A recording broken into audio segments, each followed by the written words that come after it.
It was 21-3.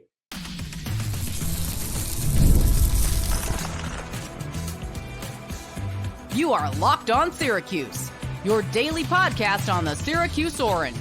Part of the Locked On Podcast Network, your team every day. Well. Syracuse football. How about that? 21-3. It was over. Dead. Lifeless. And then they do that. Unbelievable. Syracuse football, 38-31 victory over Virginia Tech. I love Syracuse. They just make me laugh. They make me laugh so much. And I will take this win. Holy cow. I'm Jackson Holzer. This is Locked On Syracuse, and you are getting a post-game reaction. Thank you so much for making us your first listen today. On the Locked On Podcast Network, it's your team every day. Syracuse football, midway through the third quarter, was dead. Dead to rights. They're at home. It's alumni weekend. It's homecoming. Halloween weekend, too.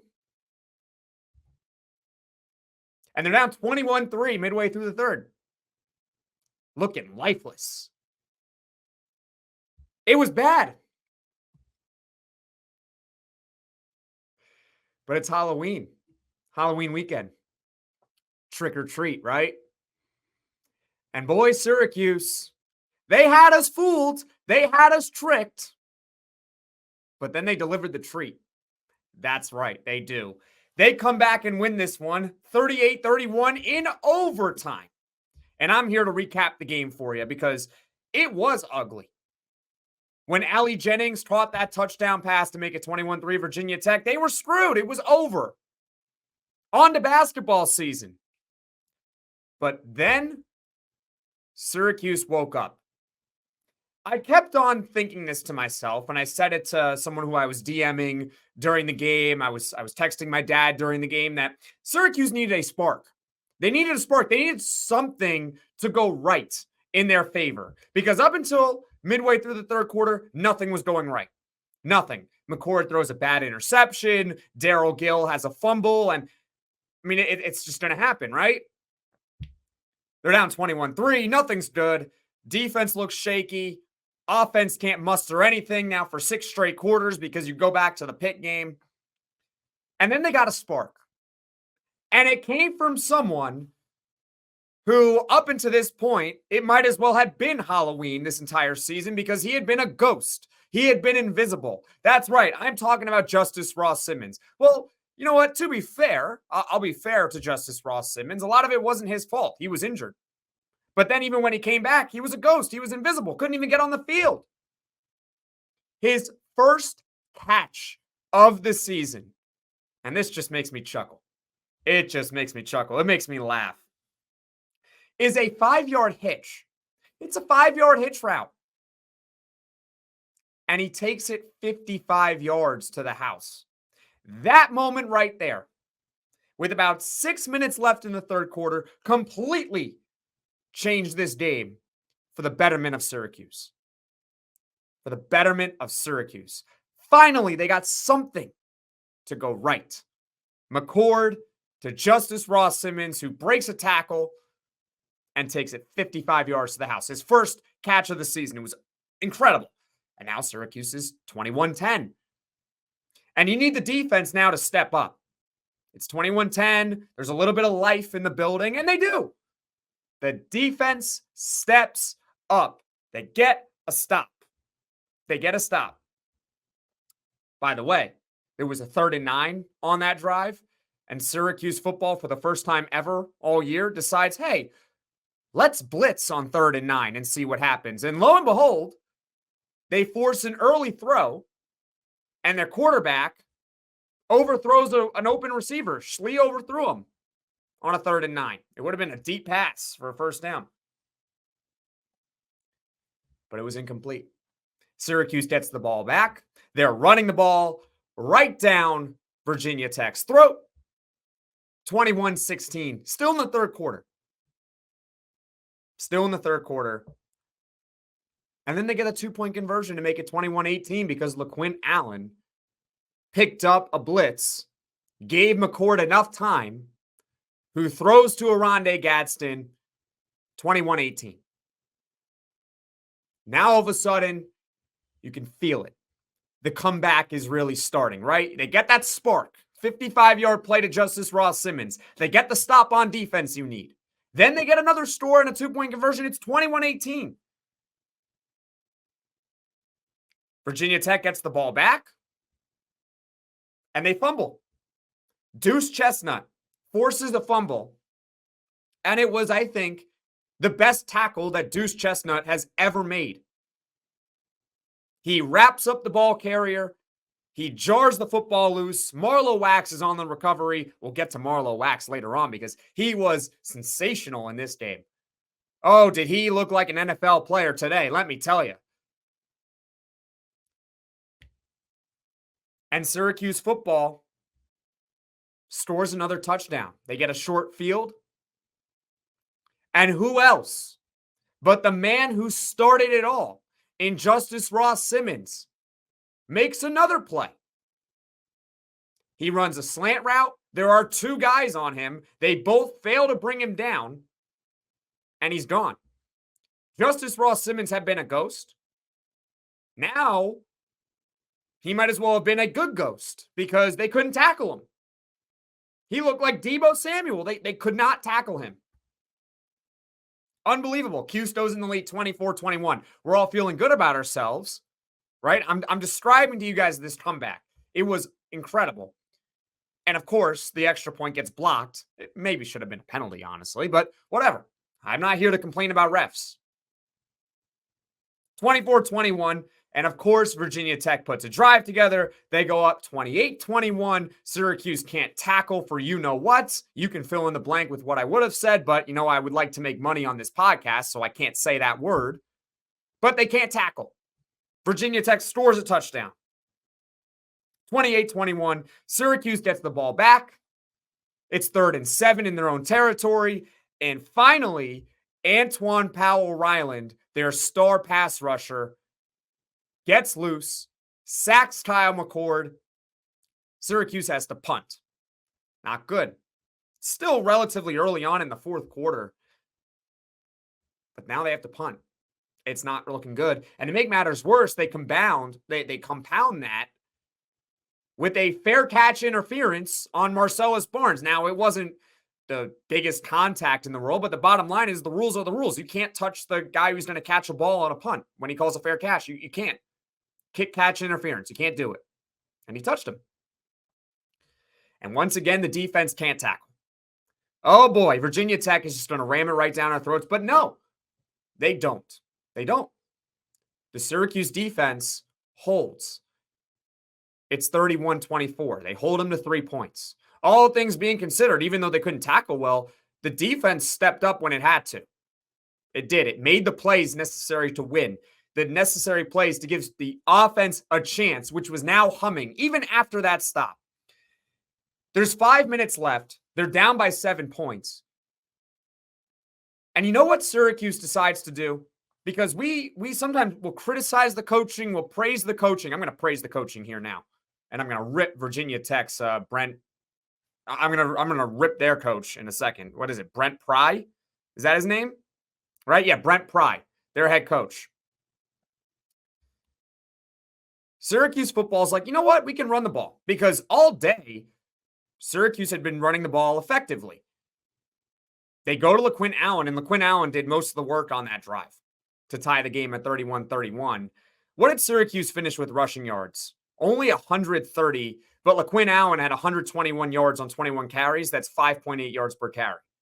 And Virginia Tech came into this game as the second worst rush defense in the ACC. It was 2 completely different defenses. I previewed that at the beginning of the week.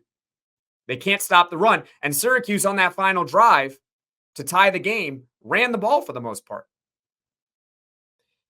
And Brent Pry just doesn't want to call timeouts. He decided to sit on all 3 timeouts. Syracuse smartly recognizes that They bleed the clock to 29 seconds, and they score the game-tying touchdown. They kick the extra points, 31-31. Virginia Tech doesn't even try to score on its next drive. We go to overtime.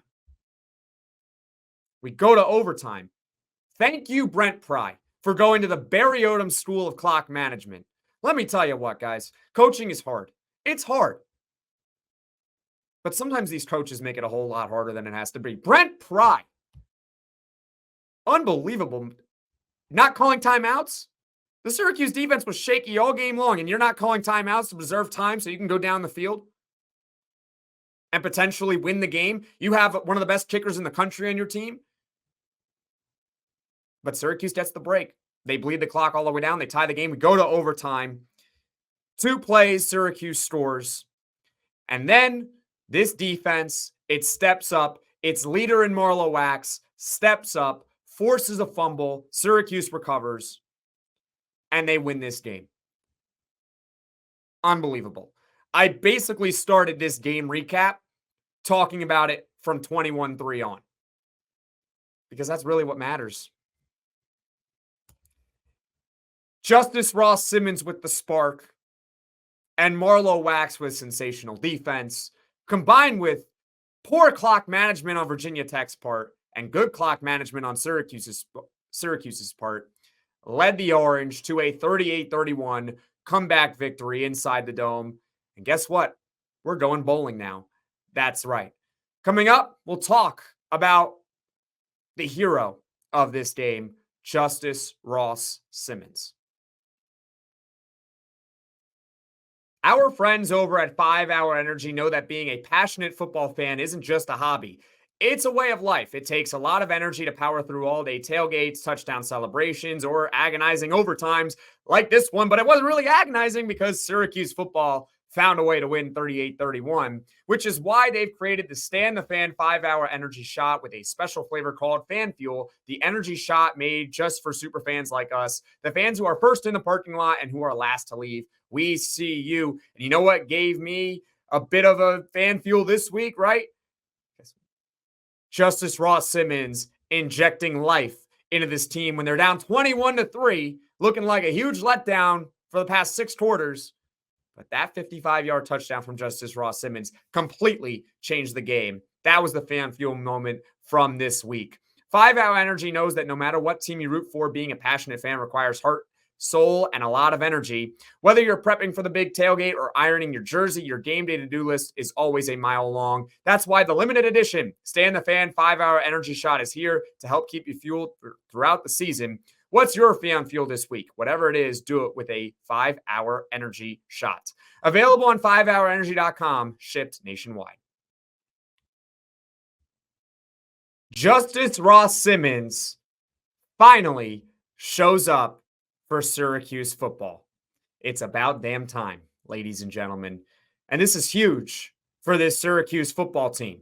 Prior to today, Justus Ross-Simmons had no catches for Syracuse. And let me give some more background on Justus Ross-Simmons, okay? He was a really good player over at Colorado State for 2 seasons. He was really good, okay? He was a second half transfer portal addition for Syracuse football. Their last year was 2 transfer portal windows, one that opened in December and another that I believe opened in April. And Justus Ross-Simmons fell into the category of the second one. So he actually committed to Syracuse, I believe, after the spring game. And going into the season, I thought he was going to be the number 2 receiver.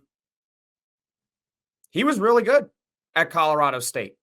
He was an all-conference player there. Syracuse was not the only school that was going after him. There were a number of good schools going after him. University of Florida was, I believe, in second place. They were the runner-up for Justus Ross-Simmons. So there were high hopes. And then towards the end of training camp, it comes out that Justus Ross-Simmons is dealing with a hamstring injury. It's nagging him. And the thing with hamstring injuries is that they just don't go away. Like, they really don't. Like, the moment you think it's gone, it's not. It'll just tighten up on you in a second. I've had a hamstring injury before. I know it. And it hurt him, obviously, because, well, he couldn't be on the field. And Syracuse's receivers outside of him were playing really well. They were playing really well. It wasn't like they truly missed Justus Ross-Simmons. because, well, Zede Haynes was there the first 2 games of the season. By the way, update on Zede Haynes. He didn't play in this game, but was inside the dome, so it's looking good for him. Hopefully he can play next week, right? Even without Zede Haynes and Justus Ross-Simmons, Jackson Meeks has been emerging this season. Trevor Pena has been a breakout player. Obviously, there's still Oronde Gadsden. There's still LeQuint Allen. They have plenty of weapons, so they didn't necessarily need him. Even when he was healthy, he wasn't playing much of a role. He wasn't much of a factor. He had maybe been targeted 1 or 2 times, but again, he didn't have a catch. That's why he was the most unlikely hero in this game. The most unlikely hero. He catches a 5-yard hitch and he just breaks it loose. Tremendous effort running down the sideline there. He nearly got caught, but he extended for the touchdown. Tremendous effort from Justus Ross-Simmons. In the game, he finished with 4 catches, 88 yards, and 2 touchdowns. 74 of those yards came after the catch. That's called yards after catch, better known as YAC. Run after catch. I'm telling you, he looked like Deebo Samuel out there. He catches that slant route to give them the lead. There were 2 guys on him. There were 2. And he found a way. He just sprinted right in. It was a great throw by McCord. Notice how I haven't really mentioned McCord's name today. He was good, but Justus Ross-Simmons, he gets the game ball. He was terrific. He stepped up. So now, what is the outlook going forward for Syracuse football? Well, maybe next week you got Zede Haynes back. You got Justus Ross-Simmons with some confidence now. You still got Jackson Meeks. You still got Oronde Gadsden. OG didn't even have the biggest game today. He didn't have the biggest. 2 catches for 18 yards. Does that even count? That does not count the one he made on the 2-point conversion. So really he had 3 catches in this one, but they found a way to win. I should also point out that Syracuse won a game not necessarily playing to their strengths, which is what I said what was going to be required heading into this game. They ran the football for the most part. I know Justus Ross-Simmons, as I have been saying, was the hero. But they ran the ball right down Virginia Tech's throat. They could not stop the run. Neither team could stop the run. Virginia Tech had 249 rush yards in this game. They made Schlee look like Michael Vick. Collin Schlee, the backup for Virginia Tech. They also had a backup running back. You wouldn't know they were backups if you watched this game, but they are. It didn't matter. Because the offense was like, you know what? We're going to run the ball. I'm glad they didn't abandon the run either. I'm glad they didn't. Because they could have very easily been like, all right, 5 minutes to go in this game. Justus Ross-Simmons is on a roll. We got Kyle McCord. Let's throw the ball a ton. Nope. They ran the ball right down Virginia Tech's throat to tie it. The 2 plays in overtime were both runs. Syracuse wins 38-31 after trailing 21-3 in this game. Justus Ross-Simmons, the hero. Syracuse wins a game it's uncomfortable maybe winning, running the ball for the most part against a Virginia Tech team that prior to today could not stop the run. And guess what? They still can't stop the run. And now Syracuse is 6-2.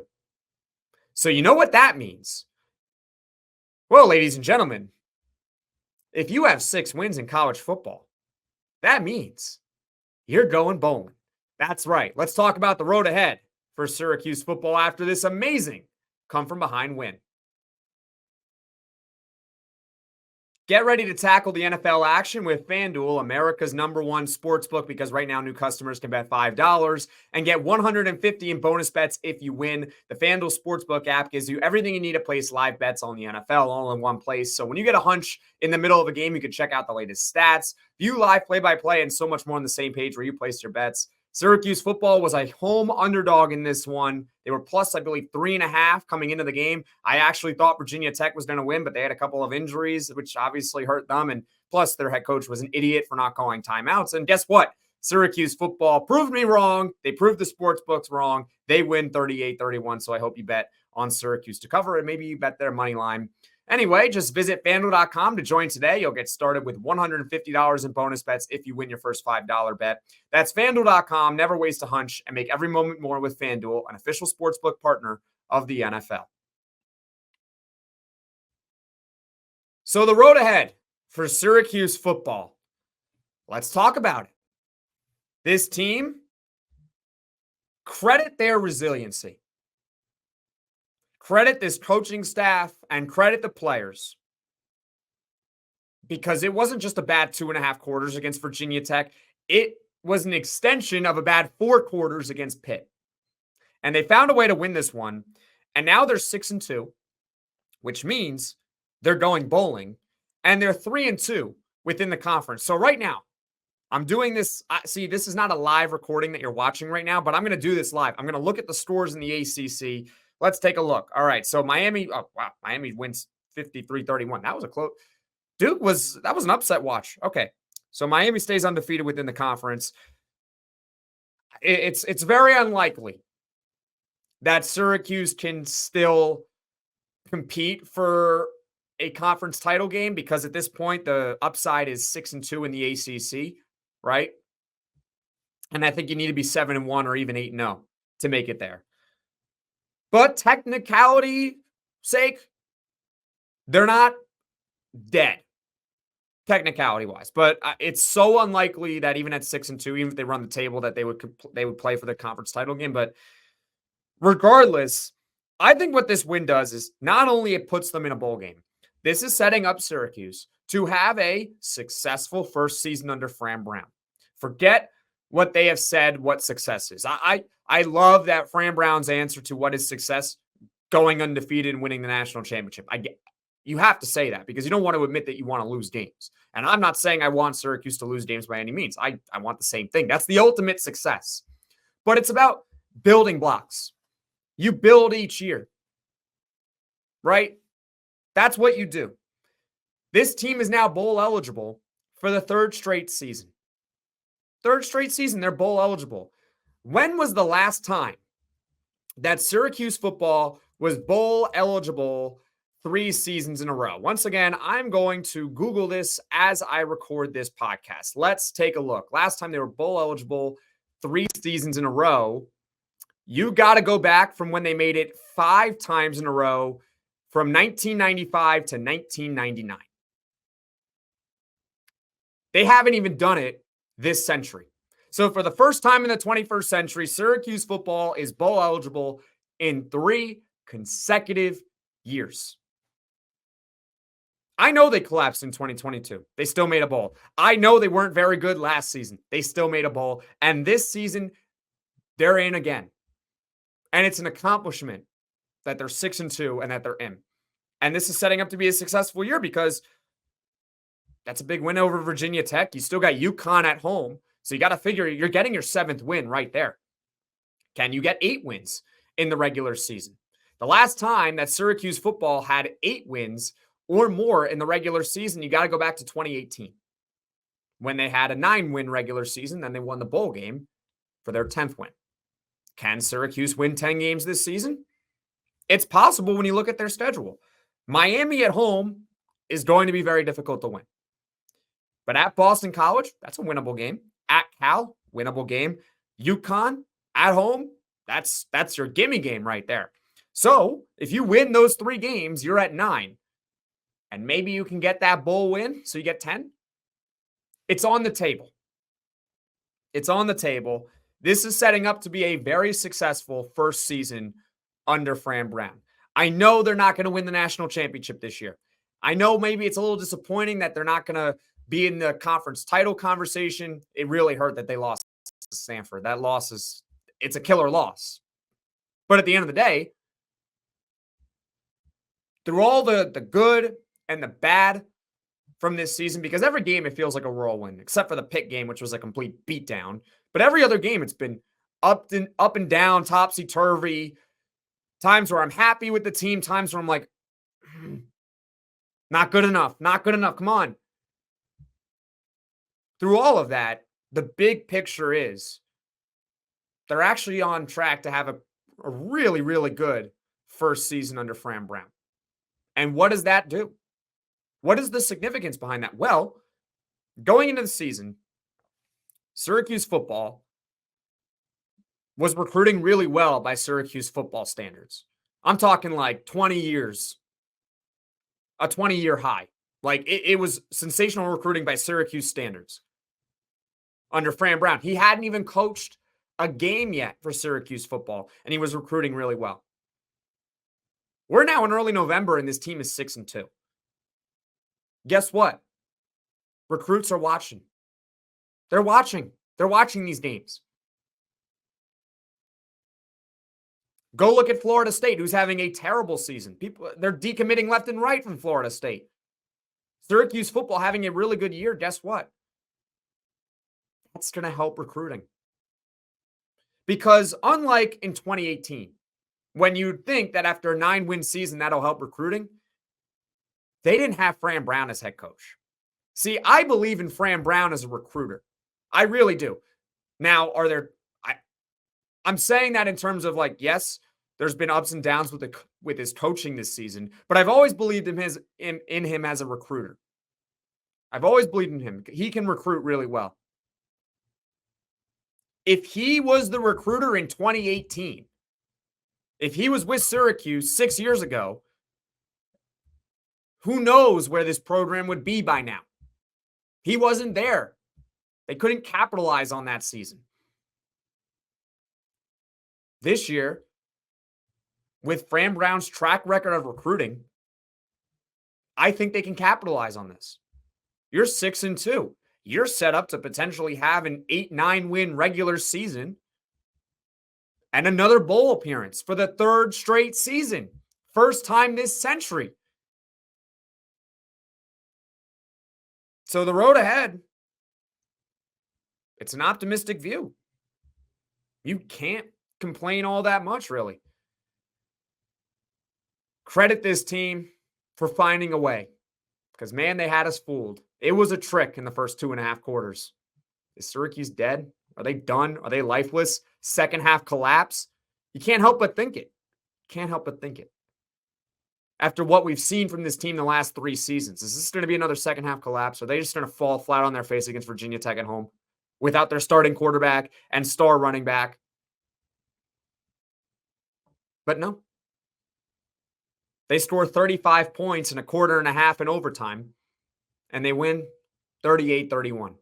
Congratulations, Syracuse football. You proved me wrong this week, and I am very happy to be proven wrong. Thank you for making Locked On Syracuse your first listen today. And for your second listen, check out the Locked On ACC podcast, Alex Dono and Kent Gibbs. They keep it real, and they bring you the truth about where your favorite ACC team stands within the conference. I imagine it's going to be nothing but good things to say about Syracuse football this week, so that's good. And plus, we got basketball season just around the corner on Monday, so pretty exciting time here on the Hill. Find Locked On ACC on YouTube or wherever you get your podcasts. Folks, thank you all so much for watching. Thank you all so much for listening to this post-game reaction. Syracuse football wins 38-31. If you like this video, click that like button. Tell all your friends, and if you really liked it, subscribe to the channel, turn on those notifications so you know right away when I am dropping the next podcast. Syracuse football for the third straight season is going bowling, ladies and gentlemen. Take care.